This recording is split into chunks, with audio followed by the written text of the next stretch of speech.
Top 3 contestant, मुझे जो गलत लगेगा मैं वो बोलूँगी, ज़िंदगी में भी और गेम के अंदर भी। तो मैं यही बोलूँगी कि मत कर, तू बेवकूफ़ दिख रहा है, उल्लू दिख रहा है। घर में ज़्यादातर लोग स्टैंड नहीं लेते हैं जब टाइम आता है, जब मौका आता है। अगर मेरा कोई गाना है जिसको मैंने गाया है और वो शायद अश्लील साउंड करे और कोई उस लाइन को रिपीट करे और उसका कुछ गलत मतलब निकल सकता है बाहर, तो मैं तुरंत रोक दूंगी, अरे वो तो मेरे ही गाने का लाइन है। तो अगर आप बेटी ही समझती है तो आप पूछ सकती थी कि बेटा तूने ये बोला मुझे अच्छा नहीं लगा, तूने ये क्यों बोला।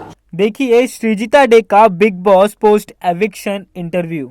जर्नी बहुत ही खूबसूरत रही। एक्चुअली मैं बहुत ग्रेटफुल हूँ और बहुत अपने आप को लकी कंसिडर करती हूँ कि मुझे दोबारा से मौका मिला। पहली बार जब मैं निकल गई थी तो कहीं ना एक वो आस होती है कि यार मैं पूरी अधूरी रह गई मेरी जर्नी, काश मैं वापस से अंदर जा सकती हूँ, क्योंकि मेरा दिल और दिमाग कहीं ना कहीं वहाँ पे था और शरीर से मैं बाहर थी। और जब मुझे कई हफ्तों बाद वापस से वो मौका मिला तो मैं बहुत खुश हुई। और इस बार जर्नी मैं कंप्लीट तो मैं बिल्कुल नहीं कहूँगी, क्योंकि फिनिशिंग लाइन तक आप जब तक ना पहुँचे तब तक कंप्लीट नहीं होता है कोई भी चीज़। But I am happy that I was a part of it. और लोगों को, जो लोग घर के अंदर है कंटेस्टेंट्स, उनको जानने का और ज़्यादा मौका मिला और लोगों के दिल तक पहुंचने का, जो ऑडियंस है हमारे, उसका भी मौका मिला। You played very well inside the big boss house. जैसे कि हमने देखा कि जहाँ पे गलत बोलना था वहाँ पे आपने गलत भी बोला और जहाँ सही बोलना था वहाँ सही भी बोला आपने। उसको आप कैसे देखते हैं, राइट डिसीजन आपने लिया? मैं एक्चुअली ऑनेस्टली कहूँ तो मैं ऐसी ही हूँ। सेकंड टाइम भी गई तो लोगों ने मुझे पूछा वापस से कि क्या स्ट्रैटेजी बना के आई है, तो मैं स्ट्रैटेजी में बिलीव नहीं करती हूँ। मुझे लगता है आए दिन, हर एक दिन नया है और वो दिन में जो सिचुएशंस आते हैं आपकी लाइफ में, उस टाइम पे आप उस सिचुएशन को डील करो और आगे बढ़ जाओ। मुझे जो गलत लगेगा मैं वो बोलूँगी, ज़िंदगी में भी और गेम के अंदर भी मैंने बोला है, और जो सही लगेगा तो मैं सही का साथ दूंगी। तो इसलिए हर वक्त अगर छोटे छोटे भी मुद्दा हो रहा है तो मैं उसमें कूदूंगी नहीं या मतलब अपना वो चिल्लाने नहीं लगूंगी, क्योंकि मुझे लग रहा है कि ये शायद 2 लोग भी बात करके सॉल्व आउट कर सकते हैं और ये इतना भी गलत नहीं कुछ बोल रहा है। और जो मुझे गलत लगेगा उसमें मैं ज़रूर कहूँगी। शालीन का जो प्यार था टीना के साथ, लेकिन टीना ने नहीं दिखाया वो प्यार। आपने बोला कि शालीन को सही तरीके से क्या कहना चाहोगे उसको लेके? मैं यही कहना चाहूँगी कि मैंने शालीन को समझाने की कोशिश की। जब मैं घर में गई भी थी, मैं शालीन को क्योंकि शालीन बार बार पूछ रहा था बता बता बता क्या दिख रहा है, कैसे दिख रहा है, क्या दिख रहा है, कैसे दिख रहा है। तब मैंने उसको बोला था तुझे अगर सजेशंस की ज़रूरत इतना ही है तो मैं यही बोलूँगी कि मत कर, तू बेवकूफ़ दिख रहा है, उल्लू दिख रहा है। पर वो तब समझा नहीं। बाद में जब सलमान सर ने समझाया, शायद अभी वो समझ जाएगा, समझ रहा है। हाँ, मुझे तो स्टार्ट से ही लगता है कि टीना को लग गया कि घर में कोई रोमांटिक एंगल नहीं चल रहा है, कोई केमिस्ट्री नहीं है, तो ये फेक या confused I would say romantic track चला कि शायद वो आगे तक जा सकती है, और जो जा भी रही है, क्योंकि और बाकी कोई रोमांटिक एंगल्स नहीं है घर के अंदर।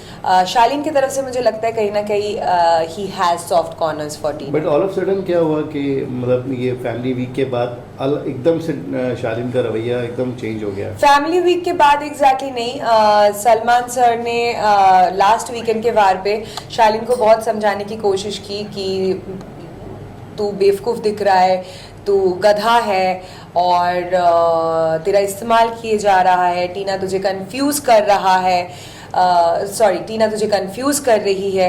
तो उस वीकेंड के बाद से ही शालीन को कहीं ना कहीं थोड़ा कन्फ्यूजन्स हो रहा है। बट मैं ये भी बोलूँगी कि शालीन भी बहुत ज़्यादा कंफ्यूज्ड है, क्योंकि वो भी कोई 5-10 साल का बच्चा नहीं है। उसने अपनी ज़िंदगी में बहुत चीज़ें एक्सपीरियंस किया होगा, तो इतना टाइम उसको भी क्यों लग गया ये चीज़ को समझने में। So I would say the fault is both ways. अच्छा, वो जो स्टैन के साथ में झगड़ा हुआ था अर्चना का, उसमें आपने कुछ सुना था जिसके पीछे बवाल हो गया था, वो बोल रहे थे, आपने तो खुद सुना, तो आप उस बारे में क्या बोलना चाहेंगी? मैं यही कहना चाहूँगी कि घर में ज़्यादातर लोग स्टैंड नहीं लेते हैं जब टाइम आता है, जब मौका आता है। जब मैंने वो लाइन सुनी, अर्चना जब बोल रही थी, बोल के चली गई, तो स्टैन ने सबसे पहले बोला अरे गाली दिया गाली दिया गाली दिया। तब मैंने बोला गाली दिया ना, और फिर मैंने वो लाइन जो अर्चना बोल के चली गई वो लाइन को रिपीट किया। तो अगर वो आपके गाने का लाइन है तो आपको तो पता ही होगा क्योंकि आपने ही वो गाना गाया है।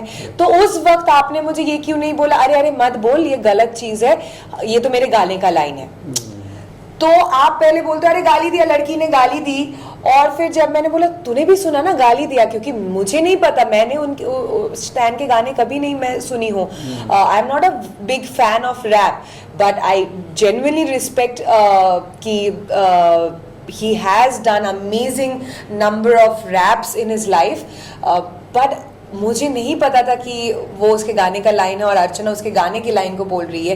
पर अगर मेरा कोई गाना है जिसको मैंने गाया है और वो शायद अश्लील साउंड करे और कोई उस लाइन को रिपीट करे और उसका कुछ गलत मतलब निकल सकता है बाहर, तो मैं तुरंत रोक दूंगी, अरे वो तो मेरे ही गाने का लाइन है, रहने दे, ये कोई गाली नहीं है। और टीना और शालीन की जो मम्मी आई थी, तो आपको क्या लग रहा है कि ये जो कहीं ना कहीं उनकी फैमिली भी काफी उनसे नाराज थी, जो लव ट्रायंगल चल रहा था, आपको क्या लगता है? उनकी मम्मी ने आपको हक भी किया था। वो मुझे कुछ समझ नहीं आया। शालीन की mummy is very graceful, very sweet woman.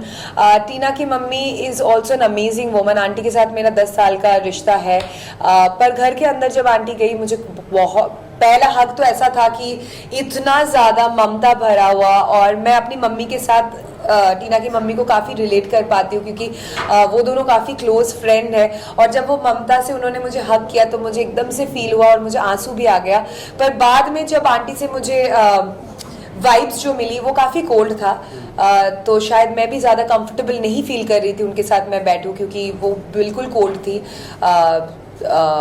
और मेरा यही कहना है कि अगर आप वहाँ से निकलने के बाद मीडिया से इतना सवाल जवाब किया, आपने मीडिया को इतना कुछ बोला, आपको इतना कुछ सवाल है मेरे से, तो वहाँ पे आपने क्यों नहीं पूछा? वहाँ पे आपने एक बार भी क्यों मुझे कन्फ्रंट नहीं किया?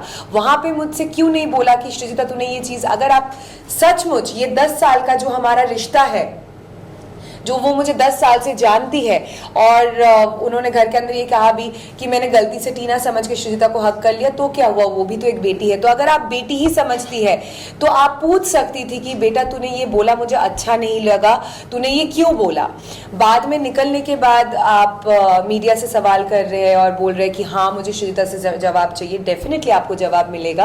और पर मैं इतना ही कहना चाहती हूँ कि आप मेरे लिए अभी भी काकी माँ है, मैं आपसे बहुत प्यार करती हूँ।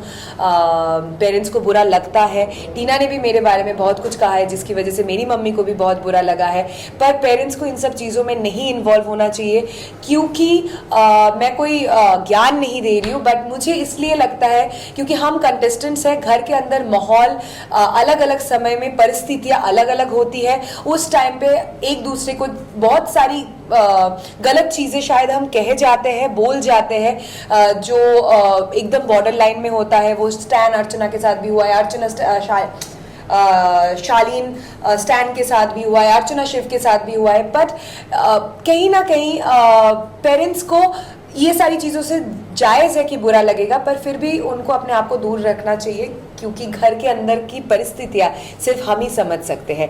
फिर भी अगर आपको बुरा लगा, I am very sorry about that. मुझे जायज़ सी बात है कि आपको बुरा लगा, तो I am very sorry for that, and I would have appreciated काकी माँ अगर आपने घर के अंदर मुझसे पूछा होता या बोला होता कि श्रीजिता तूने मेरी बेटी के बारे में ऐसा बोला और मुझे बहुत बुरा लगा, क्योंकि आप कहीं ना कहीं ये भी बोल रही थी कि तो क्या हुआ, मैं टीना समझ के हक किया, पर वो भी तो मेरी बेटी जैसी है। तो अगर बेटी जैसी है तो आपको पूछना चाहिए था, बाद में मीडिया से नहीं पूछना चाहिए, क्योंकि मीडिया के पास इन सब सवालों का जवाब नहीं होगा, क्योंकि मीडिया ने ये बातें नहीं कही है बिग बॉस के घर के अंदर, श्रीजिता ने कही है, तो the right person should be Srijita. हाल ही में आपकी भी फैमिली घर के टॉप 3 कंटेस्टेंट कौन होगा आप बता दीजिए। टॉप 3 कंटेस्टेंट प्रियंका, शिव, साजिद जी। अर्चना और सौंदर्य के फ्रेंडशिप के बारे में क्या बोलना चाहेंगे? क्या वो फेक है या रियल है? नहीं, फेक तो नहीं है, रियल है, पर कहीं ना कहीं मुझे लगता है सौंदर्य उसके शैडो के पीछे एकदम छुप रही है, दब रही है, दिख नहीं रही है। और ठीक है, आप फ्रेंडशिप रख सकते हो, but it's not a show about friendship. आपकी पर्सनालिटी, आपकी इंडिविजुअलिटी कहाँ है? It's also a show about personality, individuality. आप कैसे चीज़ों को हैंडल करोगे, कैसे चीज़ों के बारे में सोचते हो, तो वो चीज़ बिल्कुल नहीं दिख रहा है सौंदर्य का। हाल ही में आपके भी फैमिली घर के अंदर गए थे, जो जिस घर में रोज झगड़ा होता है तो उस घर में अपना कोई आ जाए तो कितना हौसला बढ़ जाता है। ओ बहुत ज़्यादा, और माइकल को देख के मैं बहुत ज़्यादा खुश हो गई थी। और मुझे जिस दिन माइकल आए घर के अंदर, उस दिन मुझे लगा कि सच में एक दिन के अंदर मैंने बिग बॉस की पूरी जर्नी जी लिया उसके साथ। Thank you so much. Thank you.